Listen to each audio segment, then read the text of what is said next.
வணக்கம். இன்றைய அரசியல் ஆடுகளம் உங்களுக்கு சொல்லும் செய்திகள் என்ன பார்க்கலாம். முதல் செய்தி, சென்னை உயர்நீதிமன்றம் உதயநிதி அவர்களின் சொத்துக்களை அவர் எலெக்ஷன் கமிஷனுக்கு கணக்கு காண்பித்ததில் முறைகேடு நடந்திருப்பதாக ஒருவர் வழக்கு தொடர்ந்திருக்கிறார். உடனே உயர்நீதிமன்றம் பார்த்துட்டு வருமான வரித்துறைக்கு நோட்டீஸ் அனுப்பிட்டாங்க. நோட்டீஸில் என்ன சொல்கிறாங்க, உதயநிதி தேர்தல் கமிஷன் அதில் அவருடைய வாக்குமூலத்தில், அஃபிடவிட்டில், பிரமாண வாக்குமூலத்தில் அவருக்கு சொத்து எவ்வளோ சொல்கிறாரு தெரியுமா? 20 கோடிங்கிறார். வழக்கு போட்டவர் சொன்னார் 2021 அப்போ இவருடைய சொத்து 29 கோடின்னு கொடுத்துருக்காரு. 2021 தான் அவங்க ஆட்சிக்கு வந்தாங்க. ஆக ஆட்சிக்கு வந்த அந்த 5 வருஷத்தில் 29 கோடி இந்த சொத்து 20 கோடியாக குறைஞ்சிருச்சுங்கிறோம். இப்போ 20 கோடி தானோ, 9 கோடி இந்த 5 வருஷத்தில் லாஸ், உங்களுக்கு நஷ்டமாக. அது என்ன கணக்குன்னு தெரியல. ஏன்னா பிடிஆர் ஒரு பக்கம், இவரும் ஒரு மைத்துனரும் 30,000 கோடி சம்பாதிச்சிட்டாங்க 2 வருஷத்துலன்னு சொன்னாங்க. ஆனால் இவர் சொல்கிறாரு எனக்கு 9 கோடி குறைஞ்சிருச்சு வருமானம் அப்படிங்கிறது.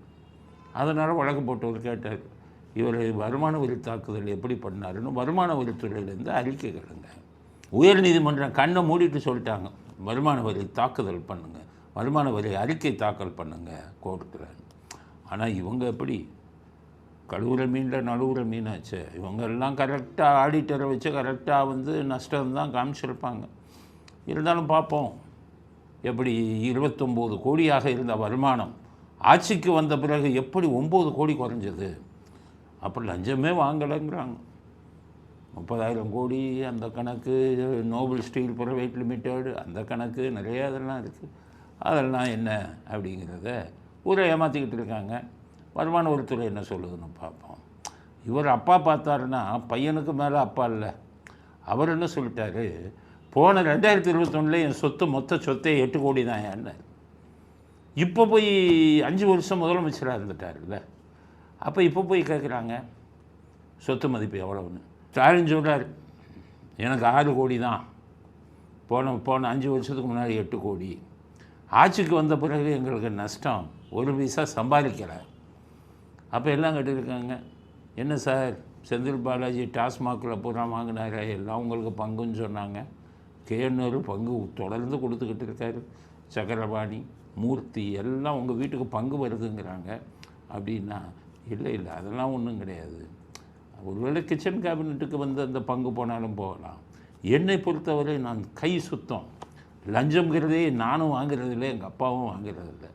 சர்க்காரியா கமிஷனில் கூட விஞ்ஞானபூர்வமாக எங்கள் அப்பா லஞ்சம் வாங்கியிருக்காருன்னு சொன்னாங்க.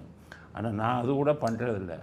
நான் தூய்மையானவன், நேர்மையானவன், காமராஜரை போன்றவன், அப்துல் கலாமை போன்றவன் அப்படின்னு 8 கோடி 6 கோடியாக எனக்கு வருமானம் குறைஞ்சி போச்சு அப்படின்னு இவர் ஒரு பக்கம் கொண்டு தூக்கி போடுறார். அவன் பார்த்தாங்க ஹைகோர்ட்டு ஒரே பெரிய தலையை பிச்சுக்கிற மாதிரி இருக்குன்ட்டு இன்கம் டேக்ஸ்காரன் நீ அறிக்கை கொடுப்பா அப்படின்ட்டாங்க. அதனால் இன்கம் டேக்ஸ் அறிக்கை வந்தோடனே எப்படி நஷ்டமானதுன்னு உங்கள் கணக்கு கொடுப்பாங்க. அப்போ பார்ப்போம். இதே மாதிரி கேஎன்ஆர் 2 கோடி தான் கொடுத்துருக்காரு. அவருக்கு இன்கம் டேக்ஸ் கொடுக்க சொன்னால் நல்லா இருக்கும்.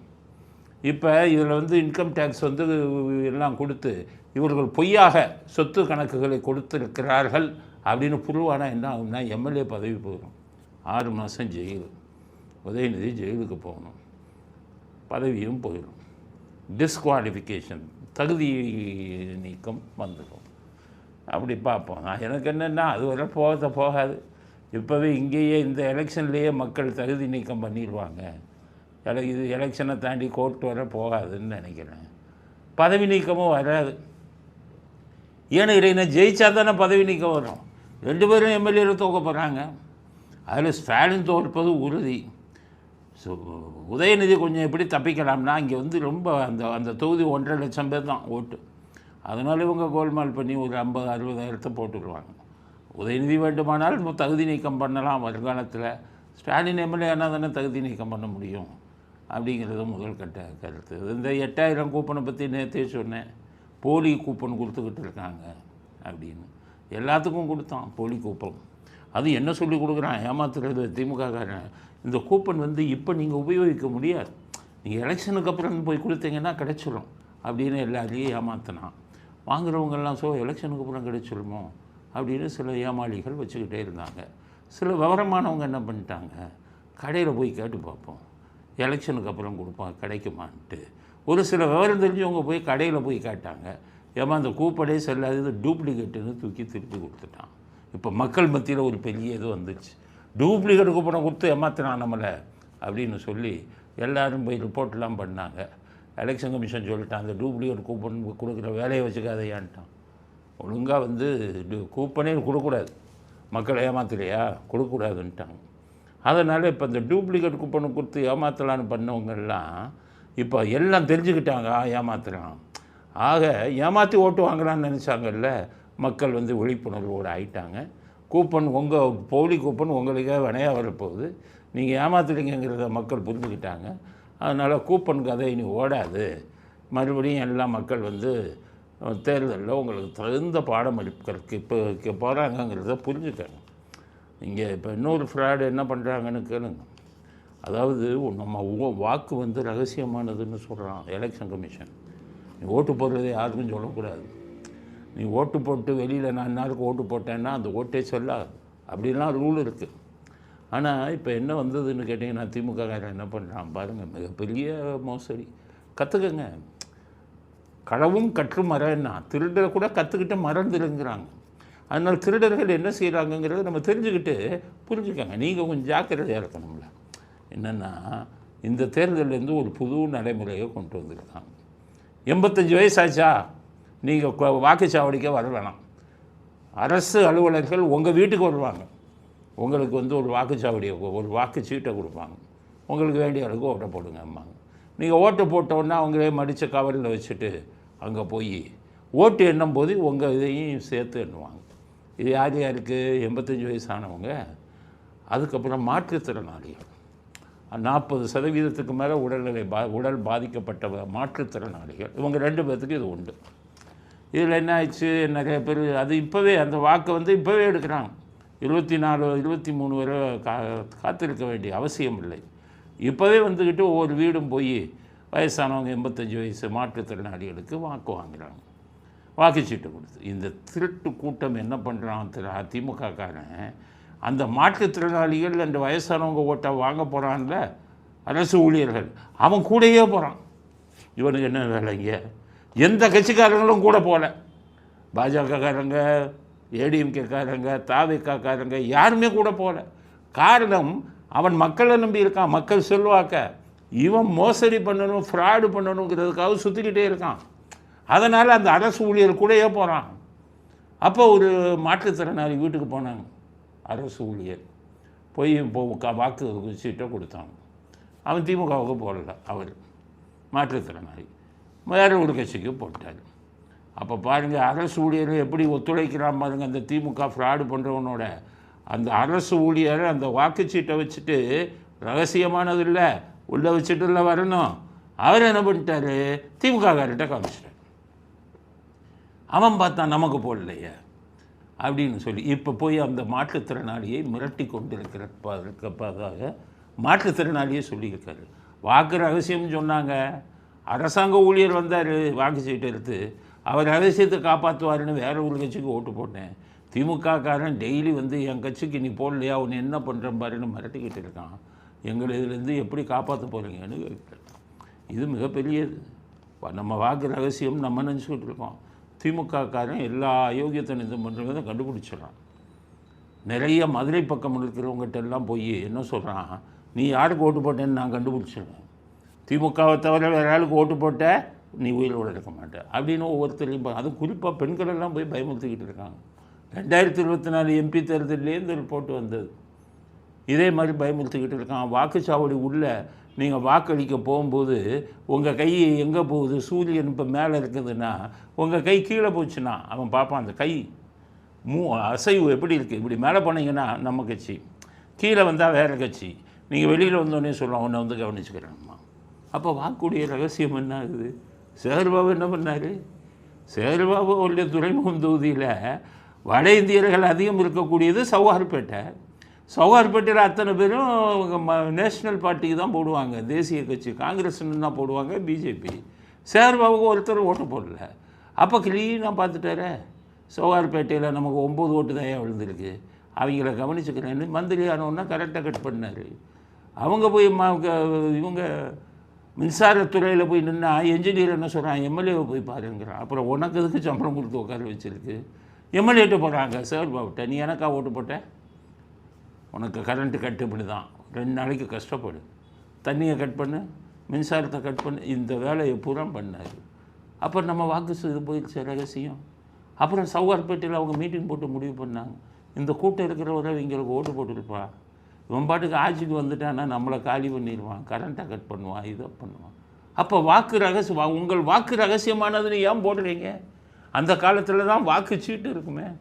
வாக்குச்சீட்டை உங்களுக்கு பூத்தில் நம்ம போட்டு முடித்த உடனே அந்த பூத்தில் இருக்கிற வாக்குச்சீட்டை மட்டும் எண்ண மாட்டாங்க, எல்லா பூத்தில் இருக்கிற வாக்குச்சீட்டையும் ஒன்றா கொட்டி மொத்தத்தையும் அப்படியே மழை மாதிரி குமிஞ்சு கிடக்கும், மொத்தத்தையும் எடுத்து எண்ணுவாங்க. அப்போ யார் யாருக்கு போட்டால், எந்த பகுதி மக்கள் யாருக்கு போட்டால், எந்த தெருமக்கள் யாருக்கு போட்டால் தெரியாது. அப்போ வாக்குச்சீட்டில் அந்த ஒரு இது இருந்தது, நன்மை. இந்த வாக்கு இயந்திரத்தில் என்ன இருக்குது, அந்தந்த பூத்தை மட்டும் என்றான். 2 தெருவுக்கு ஒரு இது.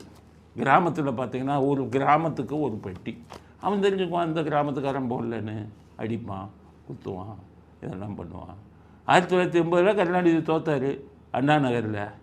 எம்ஜிஆரே ஒரு பெருந்தன்மையாக சரி அவர் ரொம்ப ஃபீல் பண்ணுறாருன்ட்டு அவரே ஜெயிச்சதை விட்டுருங்கன்னு ஆண்டே வர சொன்னார். ஆனால் வெளியில் வந்தது அப்போ ஸ்டாலின் சின்ன வயசு, 80ல் ரொம்ப சின்ன வயசாக இருந்தார். சின்ன வயசாக இருந்தவர் என்ன பண்ணார், 27 வயசு ஆச்சு அப்போ அவருக்கு.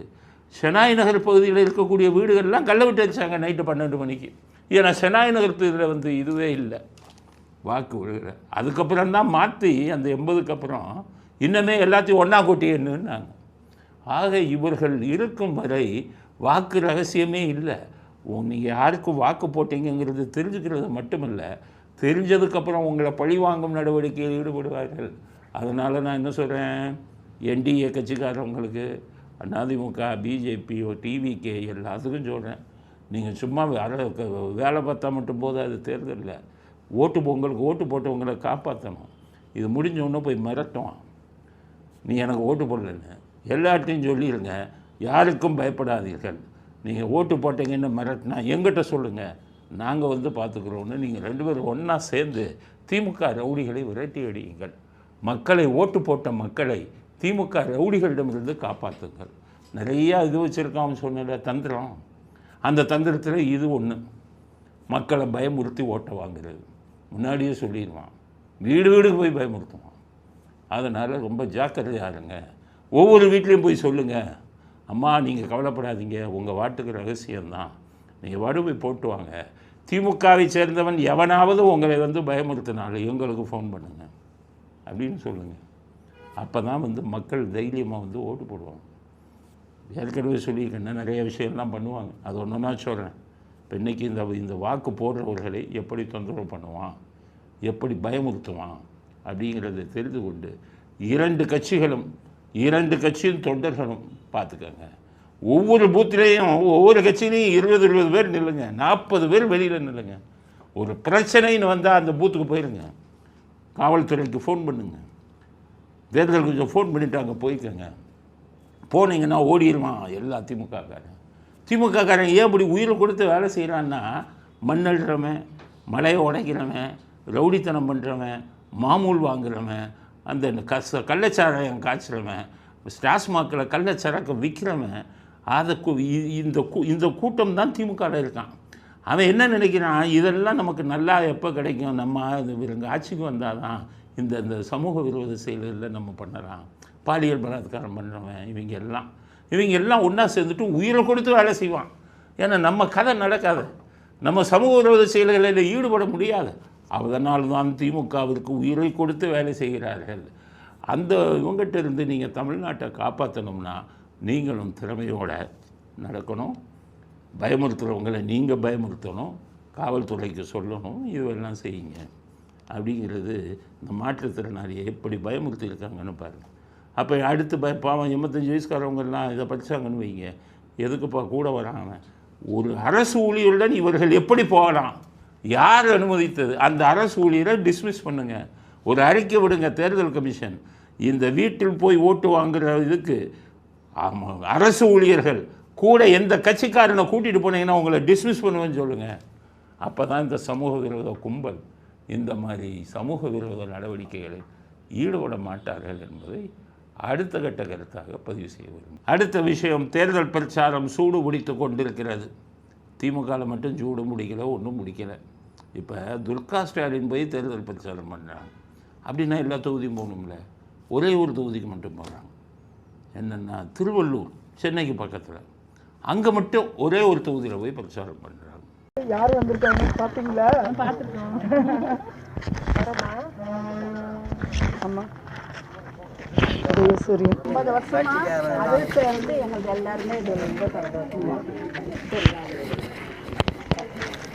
ஏன் என்ன விசேஷம்னா, அந்த தொகுதியில் இந்த திமுக சார்பில் சீட்டு வாங்கினவர் அவருக்கு வேண்டிய ஆள், யாரையும் வச்சு பண்ணியிருக்காரு. அவரே வந்து பிரச்சாரம் பண்ண சொன்னோன்னா ஒரு தொகுதிக்கு மட்டும் போய் பிரச்சாரம் பண்ணுறாங்க. மருமகன், அவருடைய மருமகன் சபரீசன், அவரும் ஒரே ஒரு தொகுதி, வில்லிவாக்கம்னு ஒரு தொகுதி. அதில் அண்ணா நகரில் ஒரு மிகப்பெரிய கோடீஸ்வரர் இருக்கார், அவருடைய பையனுக்கு மோகன், அவர் பையனுக்கு சீட்டு கொடுத்தாங்க. அவருக்கு மட்டும் மருமகன் போய் ஸ்டாலின் அவர்களின் மகளுடன் மருமகன் போய் அவருக்கு மட்டும் கன்வர்ஸ் பண்ணுறாங்க. அது என்ன அவ்வளோ பாசம்னு பார்த்தீங்கன்னா, பினாமி தான், அவங்களும் பெரிய ரியல் எஸ்டேட் இதெல்லாம் வச்சுருக்காங்க.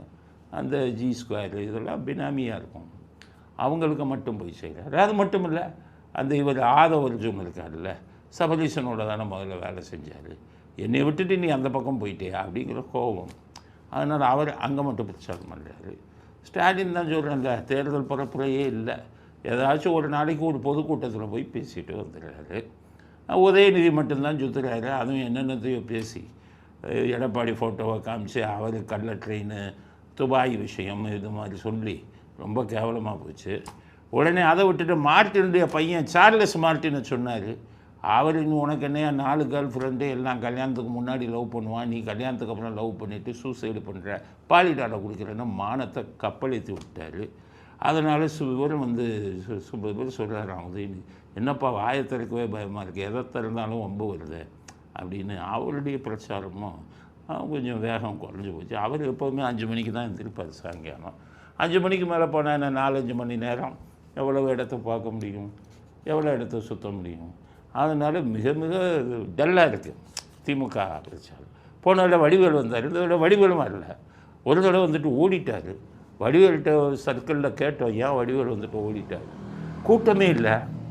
வடிவேல் இவங்கெல்லாம் சொல்லியிருக்காங்க, குடும்பத்தில் திமுக தோக்க போகுது, நீங்கள் வாட்டுக்கு போய் திமுகவுக்கு இது பண்ணி மற்றவங்ககிட்ட கெட்டபேர் சம்பாதிச்சுக்காதீங்க, நீங்கள் வந்து சினிமா துறையில் இருக்கீங்க, நாளைக்கு இவர் விஜய் ஆட்சிக்கு வந்தாருன்னா சினிமாவும் போயிடும், ஏற்கனவே போச்சு உங்களோட நம்பி ஒதுங்கிக்கங்கன்ட்டாங்க. அவரும் ஒதுங்கிட்டார். கமலஹாசன் நான் ஒரு வாரம் பிரச்சாரம் செய்வேன்னாரு.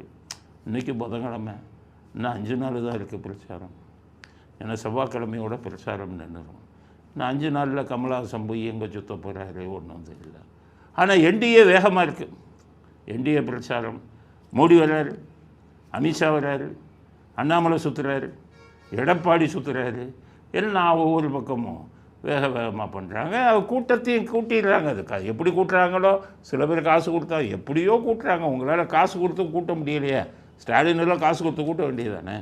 அதனால் எடப்பாடி இதுக்கும் கூட்டம் நல்லா வருது, அண்ணாமலை இதுக்கும் கூட்டம் நல்லா வருது. அவங்க பிரச்சாரமும் ஓரளவு போயிட்டு இருக்குது. விஜய் ஒன் மேன் ஆர்மி, தனி மனிதன். அவர் தனி மனிதனாக போகிறாரு. அலைகடலுன்னா மக்கள் திரண்டு வராங்க. இன்றைக்கி டி நகருக்கு போயிருக்காரு.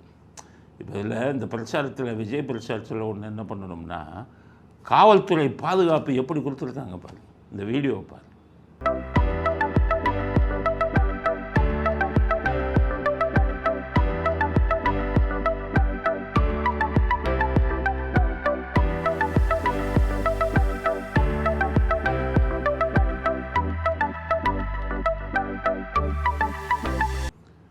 ஆக விஜயுடைய வண்டியை சுற்றி அவ்வளவு காவல்துறை வாகனங்கள் பாதுகாப்புக்கு வருது. இது இந்த அதிகாரிகளை மாற்றுவதற்கு முன்பு விஜய்க்கு எப்படி பாதுகாப்பு கொடுத்தாங்க? மோசமாக. அதனால தான் அவரே போய் கம்ப்ளைண்ட் பண்ணார் தேர்தல் கமிஷனில். பாதுகாப்பே கொடுக்க மாட்டேங்கிறாங்க. இப்போ புது கமிஷனர் வந்த உடனே பாதுகாப்பு அவ்வளவு பலப்படுத்தி கொடுக்குறாங்க. அப்போ திமுக போலீஸ் அதிகாரிகள் இருக்கும்போது அதனால தான் இவங்க இதில் என்ன போட்டாங்க, தேர்தல் கமிஷனில் அந்த கமிஷனரெல்லாம் மாற்றிட்டு எந்த தேர்தல் பணியிலும் நீங்கள் ஈடுபடக்கூடாது அப்படின்னு போட்டாங்க. அப்போ அந்தளவுக்கு ஒருதலைபட்சமாக பண்ணியிருக்காங்க. இப்போ நல்ல பாதுகாப்போடு கொடுத்துருக்காங்க. சென்னையிலும் நல்ல கூட்டம். புஷி ஆனந்தன் இருக்கக்கூடிய டி நகரில் போய் பண்ணுறாரு. அந்த கூட்டத்தை பாருங்கள், மக்களுடைய ஆர்வத்தை பாருங்கள்.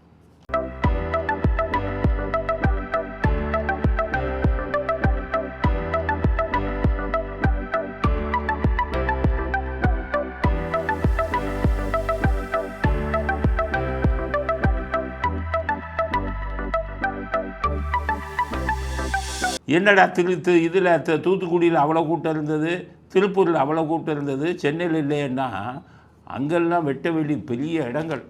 சென்னையில் வந்து மிக குறுகிய சந்து இது ரோடு எல்லாம் அப்படி தான் இருக்கும். அதனால் 2 பக்கமும் ரோட்டுக்கு 2 பக்கமும் நல்ல கூட்டம் அப்படியே பறந்துருக்காங்க. அதனால் சென்னையிலும் மிக நல்ல கூட்டம். எங்களுக்கு கிடைத்த தகவலின்படி 16 தொகுதிகளில் சென்னையில் மெஜாரிட்டி தொகுதிகளில் சென்னை மாநகரத்தில் வந்து மெஜாரிட்டி தொகுதியில் 3 கட்சிகளை ஒப்பிடும்போது சென்னையில் வந்து டிவிகே தான் அதிக தொகுதிகளை ஜெயிப்பதற்கான வாய்ப்பு இருக்கிறது. திமுகவின் கோட்டைன்னு சென்னையை சொன்னவங்க இந்த தடவை மண்ணை கவ போகிறாங்க அப்படிங்கிறது தான் அந்த அடுத்த கட்ட செய்தி. பிரச்சார யுக்திகள் எப்படி பண்ணுறாங்க அப்படிங்கிறத பற்றி இன்றைக்கி வந்த செய்தி இதுதான் என்பது அடுத்த கட்ட கருத்து. அடுத்தது ஸ்டாலின் நாளைக்கு எல்லார் வீட்லையும் கருப்பு கொடி ஏற்றணுமா? நாடாளுமன்றத்தில் அவங்க கொண்டு வர போகிற சட்ட திருத்தத்துக்கு எதிர்ப்பை காட்டுற மாதிரி தமிழ்நாட்டில் எல்லாரும் நம்ம வீட்டில் கருப்பு கொடியை ஏற்றுவோம். அவர் பாட்டுக்கு சொல்கிறாரு, நீங்கள் கருப்பு கொடி ஏற்றிக்கிட்டு இருக்காதீங்க. திமுக காரங்களுக்கு இதே வேலை. கருப்பு கொடி ஏற்றுமா? நாளைக்கு நீங்கள் கணக்கு வச்சுக்கோங்க, எத்தனை வீட்டில் கருப்பு கொடி ஏற்றினாலும் கணக்கு சொல்லும். தமிழ்நாடு முழுவதும் ஒரு 1000 பேர் வீட்டில் கருப்பு கொடி ஏற்றினாலே அதிசயம். எவனும் ஏற்ற மாட்டான். கருப்பு கொடி ஏற்றியாங்கிறது.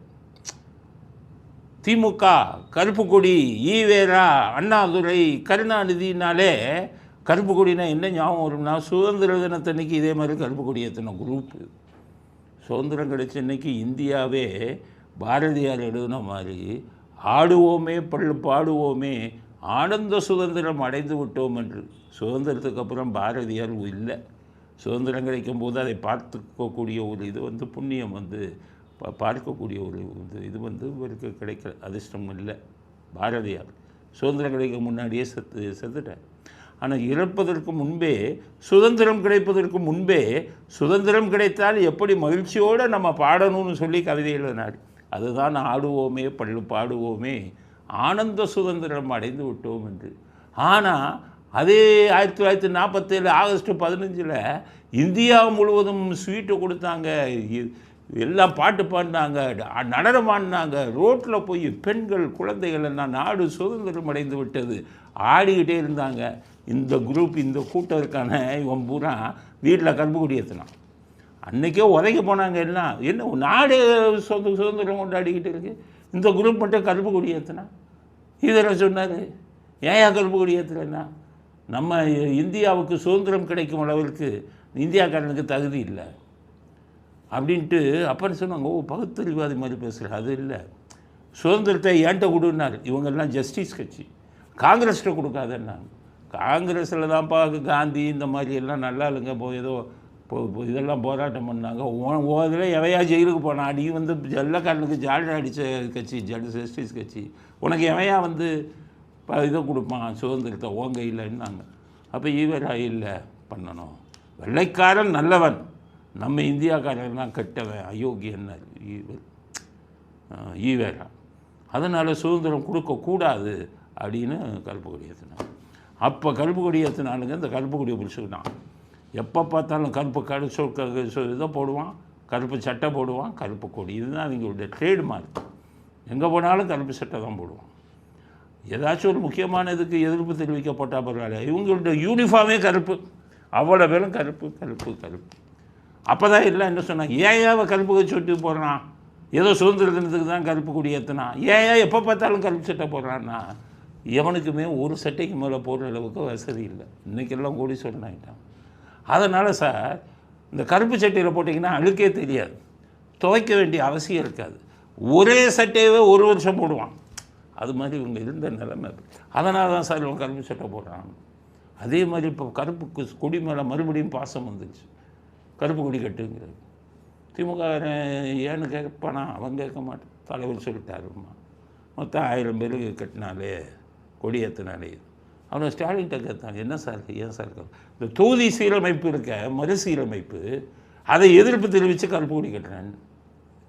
அப்புறம் தான் அவங்களே கேட்டாங்க, ஏன் சார் அதில் தான் நமக்கு இப்போ 39 MP தான் இருக்குது, நமக்கு 59 கொடுக்க போகிறாங்களே, அதுக்கு ஏன் சார் எதிர்ப்பு தெரிவிக்கிறீங்க, நம்ம குறைச்சா இப்போ எதிர்ப்பு தெரிவிக்கிறோம். அதுக்கு அவர் சொல்கிறார், என்னையா நமக்கு 39 நமக்கு 59 ஆகிறான். ஆனால் உத்தரப்பிரதேசத்தை கவனிச்சாங்கிற, உத்தரப்பிரதேசம் அவன் 80 இருக்கான், அவனுக்கு 120 கொடுக்குறான். உடனே அவங்க சொன்னாங்க, சார் ஜனத்தொகையின் அடிப்படையில் தான் அந்த சீட்டை கூட்டுறாங்க, உத்தரப்பிரதேசத்தில் நிறைய ஜனத்தொகை, தமிழ்நாட்டில் வந்து அந்தளவுக்கு தென் மாநிலங்களில் அந்தளவுக்கு ஜனத்தொகை கூடலை, அதனால் ஜனத்தொகையின் அடிப்படையில் அவங்களுக்கு கூட்டி கொடுக்குறாங்க. அப்படி கொடுக்கூடாது, அப்போ நாங்கள் வந்து எப்படி அப்படின்ட்டு, எனக்கு 59 பத்தாது, சரி எவ்வளோ தான் வேணும்னு சொல்லுங்கள், அதையும் சொல்ல மாட்டேங்க. ஒரு 70 வேணுமா, இல்லை ஒரு 80 வேணுமா, எதையாச்சும் சொல்லுங்கள், அதையும் சொல்ல மாட்டேன். விதண்டாவாதம். எலெக்ஷன் டைமில் இந்த மாதிரி போராட்டம் இருந்தால் எல்லாம் இழிச்சவாயெல்லாம் ஆகா எல்லாத்தையும் விட்டுருவான், கள்ளச்சாராயத்தை விட்டுருவான், டாஸ்மாக் அடித்த கொள்ளையை விட்டுருவான். ஸ்டாலின் சொல்லிட்டாரு நமக்கு 59 பத்தாதுன்னு ஏமாறுவான்னு நினச்சிட்டாங்க. நான் என்ன சொல்கிறேன், தொகுதி சீரமைப்பை நீங்கள் எதுக்கணுமா, நீங்கள் பார்லிமெண்ட்டில் கூட்டம் நடக்க போகுது, அரசியல் சட்டத்தில் திருத்தம் கொண்டு வர போகிறாங்க. 23 MP 40 MP உங்கள் கூட்டணி கட்சி வச்சுருக்கீங்கல்ல, அங்கே போய் போராட்டம் பண்ணுங்கள், அங்கே போய் வெளிநடப்பு செய்யுங்க. இல்லை அதையும் மீறி இது நடக்கிறது தப்புன்னு தெரிஞ்சால் சுப்ரீம் கோர்ட்டுக்கு போங்க, எங்களுக்கு வந்து இந்த மாதிரி குறையுது, ஜனத்தொகையின் அடிப்படையில் குறைச்சிட்டாங்க அப்படின்னு சொல்லி அங்கே குரல் கொடுங்க. அதை விட்டுட்டு வீட்டில் உட்காந்துக்கிட்டு கருப்பு கொடி ஏற்றுனா நிறுத்திடுவாங்களா? ஏதாச்சும் பொருத்தமாக இருக்கா? நீங்களே யோசிங்க. அவர் செய்கிற போராட்டம் அதெல்லாம் விட்டுட்டு நான் கருப்பு கொடிங்க தான். சரி, அவர் என்ன சொல்கிறாரு, தென் மாநிலங்களெல்லாம் பாதிக்கப்படுகின்றனங்கிறாரு. நாட் ஒன்லி தமிழ்நாடு, சரி தென் மாநிலம் பாதிக்கப்படுதுங்கிறாங்கல்ல. இப்போ வந்து உங்களுக்கு கேரளாவில் வந்து கம்யூனிஸ்ட் கட்சி தான், இந்திய கூட்டணி, அவங்க ஏதாச்சும் கருப்பு கொடி ஏற்றுறாங்களா? அவங்க ஏதாச்சும் போராட்டம் பண்ணுறாங்களா? இங்கே போங்க நீங்கள் தெலுங்கானாவில், அங்கே யார் இருக்கா? காங்கிரஸ் கட்சி பிஜேபிக்கு எதிரான கட்சி தானே, காங்கிரஸ் குரல் கொடுத்துருக்காங்களா? தென் மாநிலத்தில் இருக்கிறவங்க. அடுத்து நீங்கள் இதை எடுத்துக்கோங்க, ஆந்திரா சந்திரபாபு நாயுடு, அவரை குரல் கொடுக்குறாரா? இந்த கூட்டம் மட்டும் குரல் கொடுக்குறான். காரணம் கேட்டால் எதையோ சொல்கிறான். ஆனால் பாருங்கள், எலெக்ஷன் முடிஞ்ச மறுநாள்லேருந்து தொகுதி சீரமைப்பை பற்றி பேச மாட்டாங்க, கருப்பு கொடியை பற்றி பேச மாட்டான். நம்மளை இழிச்சு வாங்கின்னு முட்டாளாக்குவதற்காக ஒரு செய்து கொடுத்துருக்கோம். தந்திரங்கிறத புரிஞ்சுக்கோங்க. எல்லோரும் கண்ணை மூடிட்டு ஆதரிச்சிடாதீங்க. எல்லாத்துலேயுமே சூழ்ச்சி இருக்குது. இந்த 8000 கூப்பனில் இது ஃப்ராடு பண்ணுறான் பாருங்கள். ஏன் நீ தேர்தலில் ஜெயிச்ச உடனே தானே 8000 கூப்பன் கொடுக்கணும்னே, தேர்தலுக்கு முன்னாடியே போய் போலி கூப்பனை கொடுக்குறியே, அவன் போய் கடையில் போய் மாற்றிட்டான், அவன் அடிக்க வரான்னு திரும்பி வரான். இது ஏமாத்து வேலையா? இல்லை, எல்லாத்துலேயுமே ஃப்ராடு தானே. மனசாட்சிங்கிறது இல்லையா? எதிரியாச்சும் ஒரு உண்மை பேசக்கூடாதா? அதனால தான் சொல்கிறேன், நம்மளை முட்டாளாக்குகிறது இந்த கூட்டங்கிறத நம்ம புரிஞ்சுக்கணுங்கிறதுக்காக தான் சொல்கிறேன். அடுத்து ஸ்டாலின் ஒன்று சொல்லிட்டார், இன்னொரு டைலாக் பேசிட்டு. நேற்று இவர் வந்து விஜய் வந்து திருப்பூருக்கு போனார், பயங்கர கூட்டம் பார்த்தார். சரி, திருப்பூரில் பயங்கரம் கூடிடுச்சு, நம்ம அங்கே போக முடியாது, நம்ம திருப்பூருக்கு போய் பிரயோஜனம் இல்லை, நம்ம திருப்பத்தூருக்கு போகணும்னு திருப்பத்தூருக்கு போனார். அங்கேயும் ஒரு கூட்டம். சரி பார்த்தாரு, ரொம்ப கோவம் வந்து வெறுப்பில் பேசுகிறார். என்னென்னா, எங்களை என்ன சாதாரணமாக நினச்சியா, பதவி பட்டம் இதெல்லாம் வந்து தோளில் போடுற துண்டு மாதிரியா, எங்களுக்கு தூக்கி எறிஞ்சிட்டு போயிடுவோம். பதவியை இவங்க தூக்கி எறிவாங்களாம். பதவியை இவங்க தூக்கி எறிகிற ஆளாக இருந்தால் 2009 இலங்கை தமிழர்கள் கொண்டு குவிச்சாங்களே, அன்னைக்கே நீங்கள் என்ன பண்ணியிருக்கணும்? என் தமிழனை கொன்று குவிக்கும் சோனியா காந்திக்கு ஆதரவை கொடுக்க மாட்டேன்னு உன் பதவியை, மத்திய மந்திரி பதவியை தூக்கி எறிஞ்சிட்டு ஆதரவை வாபஸ் வாங்கியிருக்கணும். பதவி தோளில் போடுற துண்டான். அண்ணாதுரை பேசின வசனம் இது உங்களுக்கு யாருக்கும் பேச தெரியாது. சுயமாக எழுதி கொடுத்தவன் அண்ணாதுரை ஏதோ கொடுத்துட்டான். அண்ணாதுரை கொஞ்சம் கொள்கை பிடிப்பாக இருந்தார், அவரும் பேசலாம். திமுகவில் இப்போ இருக்கிற தலைவர்கள் பேசலாமா? பதவி தோளில் போடுற துண்டா? பதவியை காப்பாற்ற என்னென்ன வேலை பண்ணுவீங்க நீங்கள்? பதவியை காப்பாற்ற என்னென்ன வேலை பண்ணுவீங்கன்னு ஈவேராவே சொல்லியிருக்காரு. என்ன வேணாலும் பண்ணுவாங்கன்னாரு உங்களை. என்ன வேணாலும்னு அதை வந்து வெளியில் வர சொன்னார். அதை நம்மளால் சொல்ல முடியாது, கோச்சுக்குவாங்க. அவ்வளவு கேவலமாக பேசினார். அதனால் பதவி துண்டுடாங்கிறான் அப்படிங்கிறாங்க. அப்போ வேறு என்னவா? அடுத்து வேஷ்டியை பற்றி கேட்குறோம். இடுப்பில் கட்டும் வேஷ்டி அது எதுவா? மாநில உரிமை. அதெல்லாம் இடுப்பில் கட்டுற வேஷ்டி மாதிரிதான். அதை நாங்கள் அவுக்கவே மாட்டோம். அவுத்தா நாங்கள் நிறுவனமாயிருவோமே. அது வந்து எங்களுக்கு உயிர். எது? மாநில உரிமை எங்களது உயிர். அது இடுப்பில் கட்டும் வேஷ்டி மாதிரி. பதவி வந்து தோளில் போடுற துண்டு தூக்கி எழுவோன்னா அண்ணாதுரை பேசணும், சரி பேசணும். சரி, இது பொருத்தமாக இருக்கா? மாநில உரிமை வேஷ்டி மாதிரி, இடுப்பில் கட்டும் வேஷ்டி மாதிரி, அதை நாங்கள் விட்டு கொடுக்க மாட்டோம்னால 1972 73 காவேரியில் குறுக்கு அணை கட்டினான கபினி அணை இதெல்லாம் கர்நாடகாக்காரன் அந்த உரிமையை விட்டு கொடுத்து நிர்வாணமாக ஆனது தான் உங்களுடைய கூட்டம். அன்றைக்கி உங்கள் அப்பா விட்டு கொடுத்தாரு, அன்றைக்கே நீங்களாம் நிர்வாணம் ஆகிட்டீங்க. தமிழ்நாட்டில் தஞ்சாவூர் காய்ஞ்சதுக்கு அடிப்படை பிள்ளையார் சுழி போட்டது எது? 72 73 காவேரிக்கு குறுக்கே கட்டின அணை தான். அன்றைக்கி வேடிக்கை பார்த்தீங்கள? அதுக்கப்புறம் அதோடு விட்டீங்களா? கச்சத்தீவை 75 76 பதிவு கொடுத்தீங்களே. அப்போவும் வேஷ்டி வந்துருச்சு உங்கள் வேஷ்டி. நிர்வாணம் ஆகிட்டீங்களே. இன்னும் மாநில உரிமைகளை விட்டு கொடுக்க மாட்டேன்னீங்களே. அன்றைக்கே நிர்வாணம் ஆகிட்டீங்க. அதுக்கடுத்தது கல்வி. கல்விங்கிறது மாநில பட்டியலில் இருந்தது. அதை மத்திய பட்டியலுக்கு மாட்டும் போது உங்கள் அப்பா வாய் திறக்காமல் இருந்தார். அப்போவும் நிர்வாணம் ஆகிட்டீங்களே. அப்போவும் வேஷ்டி கண்டு போச்சு. வேடிக்கை பார்த்துக்கிட்டு தானே இருக்கீங்க. இன்றைக்கி நீட்டுன்னு கத்துறீங்களே. நீட்டு வந்து உங்கள் ஆட்சியில் தானே கொண்டு வரப்பட்டது. அப்போ மாநில உரிமையை விட்டு கொடுத்தீங்க. இப்போ வந்துக்கிட்டு மசோதா போடுறீங்க. உங்கள் பையனை வச்சு கையெழுத்து வாங்குறீங்க. இதெல்லாம் இப்போ தானே பண்ணுறீங்க. அன்னைக்கு விட்டு கொடுத்தது யார்? மாநில உரிமையை நீங்கள் தானே. ஜிஎஸ்டி மாநிலங்களுக்கு வரி விதிக்கும் உரிமையை இழந்து இன்று மத்திய அரசாங்கத்திடம் ஜிஎஸ்டி அவர்கள் கொடுக்கும் வரியை பிச்சை வாங்கி கொண்டிருக்கிறீர்கள். அவங்க கொடுக்கலன்னா 5000 கோடி பெண்டிங்கு, 4000 கோடி நிலுவையில் இருக்குன்னு கத்துறீங்க. அப்போ மாநில உரிமைகளெல்லாம் விட்டு கொடுத்து அந்த நிர்வாணமாகி இடுப்பில் கட்டிய வேஷ்டி அவுந்து போய் நிர்வாணமாக அதிகமாக நின்றவர்கள் நீங்கள் தான். அதனால் இன்றைக்கி வசனம் பேசாதீங்க. 1967 ஆட்சிக்கு வரும் முன்பு அண்ணாதுரை பேசினார் இந்த வசனத்தை. அப்போ கரெக்டாக இருக்கும். ஆனால் ஆட்சிக்கு வந்ததுக்கு பிறகு அனைத்து உரிமைகளையும் விட்டு கொடுத்து நிர்வாணமாக நின்றவர்கள் நீங்கள் என்பதை ஸ்டாலின் புரிந்து கொண்டு பேச வேண்டும் அப்படிங்கிறத அடுத்த கட்ட கருத்தாக பதிவு செய்ய விரும்புகிறோம். இத்துடன் இன்றைய அரசியல் ஆடுகளம் நிறைவு பெறுகிறது. மீண்டும் நாளை புதிய செய்திகளுடன் உங்களை சந்திக்கிறோம். நன்றி, வணக்கம், ஜெய் ஹிந்த்.